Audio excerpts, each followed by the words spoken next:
కూర రెడీ చేసిందో చూద్దాం. ఏంది మీద ఇంట్లో ఉప్పు చాలా తక్కువగా ఉండదా? అవునా, ఉండండి ఉప్పేస్తాను. నీకు అది కూడా చేత కదలే, ఉండి నేను వేస్తాను. ఉప్పు మరీ ఎక్కువైపోయింది. అందుకనే నేనే వేస్తాను చెప్పిన. సరే సరేలే, టాటా ఉప్పే కదా, ఎక్కువైనా కూడా పర్లా. అన్నా రారా లోపలికి రా. ఏమండి, మనం కూడా భవిష్యత్తులో కార్ తీసుకుందామండి. టాటా కార్ తీసుకుందాం. ఏమ్మా అందరూ బాగున్నారా? ఎక్కడన్నా ఆయన ఎంత సంపాదించినా ఏదో ఒక దానికి ఖర్చు అయిపోతానే ఉంది. కష్టంగా ఉందన్నా. అవును బాబా, నువ్వు మాత్రమే నీకు వచ్చే తక్కువ శాలరీతో ఇంత లగ్జరీగా బతకగలుగుతున్నావు. నా శాలరీలో కొంత భాగాన్ని ఇన్వెస్ట్ చేస్తూ వచ్చాను. ఆ వచ్చిన లాభంతో ఇలా ఉండగలుగుతున్నాను. నీకు కూడా ఒక మంచి ఇన్వెస్ట్మెంట్ ప్లాన్ చెప్తాను.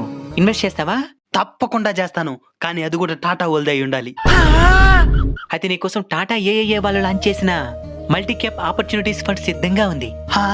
దీని స్టార్టింగ్ ఎన్ఏవి కూడా 10 రూపాయలు మాత్రమే. అలానే మీ దగ్గర